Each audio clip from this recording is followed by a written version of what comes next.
दो वैकेंसी के लिए कौन कौन इंटरव्यू के लिए कौन अपियर हो रहा है, कमल एंड मोनिका, है ना।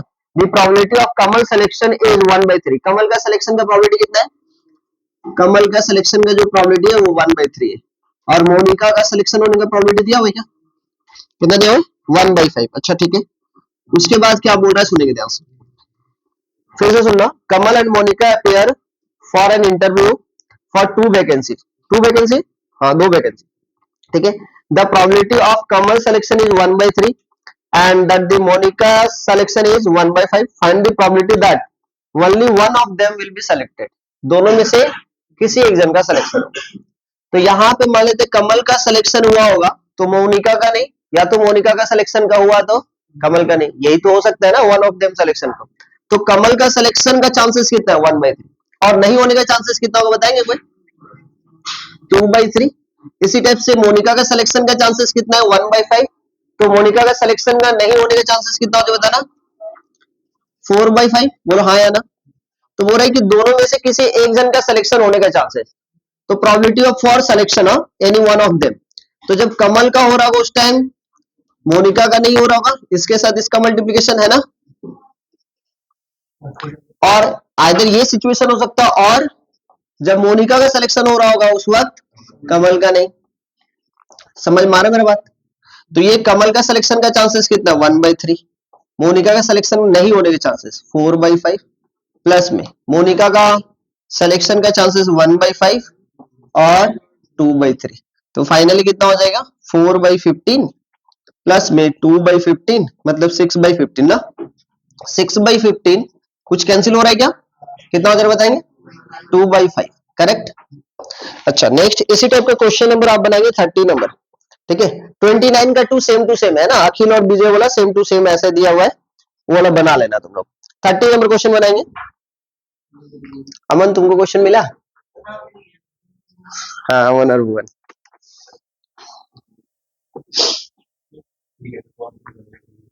क्या बोल रहा है सुनेंगे ध्यान से। क्यों नॉन हीटिंग का क्यों निकाला, इसके पीछे का रीजन भी समझना जरूरी है। क्वेश्चन केवल सॉल्व नहीं करना, उसके पीछे का रीजन समझेंगे। क्वेश्चन नंबर कितना बोले 30 ना, आ जाओ क्वेश्चन नंबर 30। इसी क्वेश्चन का दूसरे तरीके से कैसे पूछेगा हम बता रहे हैं। क्वेश्चन नंबर 30 क्या लिखा हुआ था ना, the probability of hitting a target at the first second and third shots are, कितना दिया हुआ है।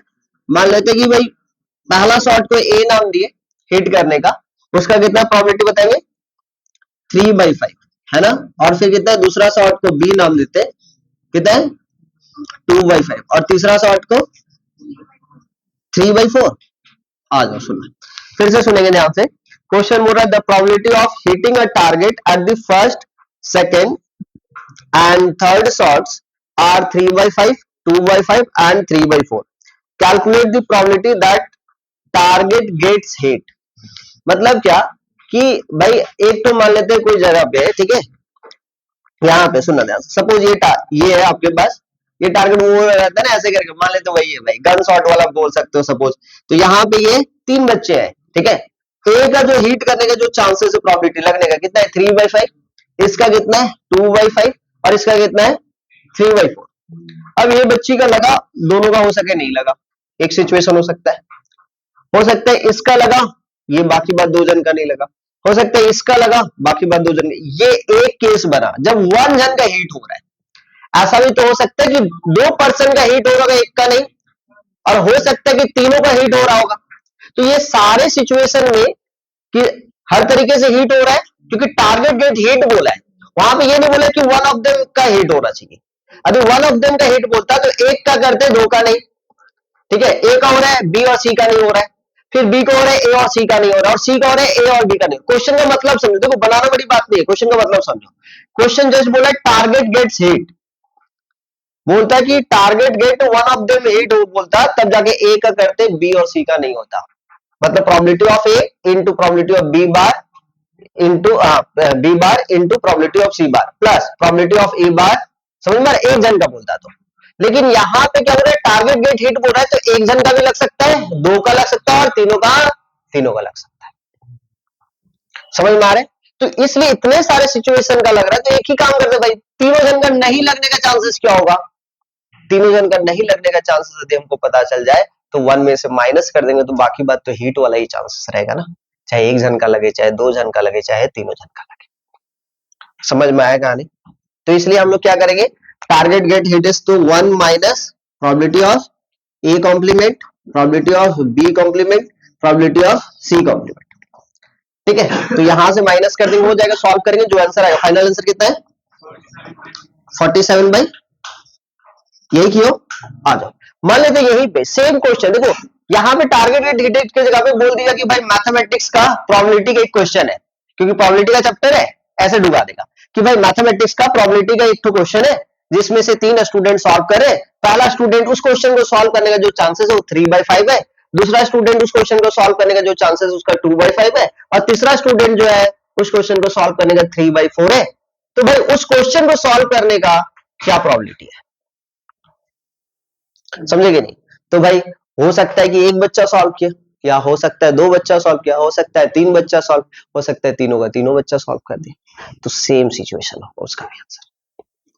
नहीं समझे? मतलब ये टारगेट गेट हिट की जगह पे घुमा के दूसरे तरीके से दे सकते हैं ना भाई, कि बोले मैथमेटिक्स का प्रोबेबिलिटी चैप्टर का एक क्वेश्चन है, उसको 3 बच्चे को सॉल्व करने के लिए दिया गया है, जो एबिलिटी है सॉल्व करने को वो इतना इतना इतना परसेंटेज में दिया हुआ है, तो उस क्वेश्चन को सॉल्व करने का क्या चांसेस है? तो भाई कोई भी सॉल्व कर जाए, या तो एक सॉल्व कर सकता है, या दो, या तीनों का तीनों, तो सेम तरीके से बनेगा। समझ में आ रहा है? क्लियर है? हाँ, चलो नेक्स्ट क्वेश्चन की तरफ चलते हैं। चलो तो पहले अमन का बात कर लेते हैं। Question number 44, very very important लिखेंगे, वेरी वेरी इंपॉर्टेंट लिखेंगे। पहले तुम लोग मेहनत करो, ठीक है, उसके बाद फिर हम पानी पिलाएंगे। चला जाए इधर, जिनसे बन गया वो भी देखेंगे, ठीक है, आ जाओ। जिनसे नहीं बना है वो तो जरूर देखे, जिनसे बन गया वो देखे। सबसे पहले ना इनफाइनाइट जीपी का एक फॉर्मूला था, पता है क्या सबको? इनफाइनाइट जीपी का फॉर्मूला,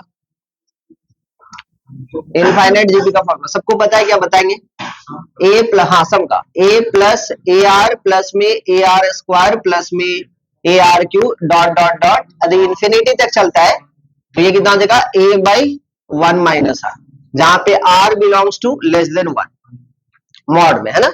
मतलब आर का जो वैल्यू होगा -1 से 1 के बीच में होना चाहिए। अच्छा, क्वेश्चन पे अब चलते हैं, इसको यूज करेंगे। अब क्वेश्चन को ये वाला लिखना है तो लिख लेना, ठीक है। अब क्वेश्चन में क्या बोल रहा है उसको हम लोग पढ़ते हैं और समझते हैं क्या बोल रहा है। Aman and Bhuvan throw a pair of dice, ठीक है, दो ठो पेयर ऑफ डाइस को फेंका जा रहा है, दो ठो डाइस को फेंक रहा है, दो ठो पेयर ऑफ डाइस नहीं, एक पेयर ऑफ डाइस, मतलब 2 डाइस, ठीक है। Aman and Bhuvan throw a pair of dice alternately, मतलब एक बार अमन फेंक रहा है, एक बार भुवन फेंक रहा है। अल्टरनेटली मतलब एक बार अमन फेंक रहा है और एक बार भुवन फेंक रहा है। अच्छा, बोले इन ऑर्डर टू विन, जीतने का जो है, they have to get some of it. कौन जीतेगा? जैसे मान लेते हैं एक बार अमन और एक बार रितेश, हाँ अमन और रितेश। तो अमन एक बार फेंका, अमन तभी जीतेगा जब दोनों डाइस को फेंकने के बाद सम ऑफ क्या आना चाहिए, 8। और सम ऑफ 8 कितना, कैसे कैसे आता है, कितना कैसे कैसे आता है बताना? 2 6 पे 6 2 पे 5 3 3 5 और 4 4, सैंपल स्पेस कितना होता है 36, तो 5/36, मतलब जीतने का जो प्रोबेबिलिटी है, या अमन जीते चाहे यहाँ पे मान लेते रितेश जीते, लेकिन जो डाइस को थ्रो किया जा रहा है, एक बार कौन फेंकेगा, अमन, और एक बार कौन फेंकेगा, रितेश। तो भाई अमन एक बार फेंक रहा है तो तभी जीतेगा जब 8 है, और 8 आने का प्रोबेबिलिटी कितना है 5/36। समझ में आ रहा है कि नहीं? तो हारने का चांसेस क्या होगा 31/36। सर वो कैसे, 1 माइनस 5/36, मतलब मान लेते हैं अमन जब जीत रहा है, पहला थ्रो करेगा कौन, अमन। मान लेते अमन थ्रो किया, तो अमन जैसे थ्रो किया तो अमन पहली दफा जीत गया, एक सिचुएशन हो सकता है, क्योंकि जीतने का प्रोबेबिलिटी। आगे का क्वेश्चन पढ़ते हैं फिर पूरा डिटेल करते हैं, सुनना ध्यान से। अब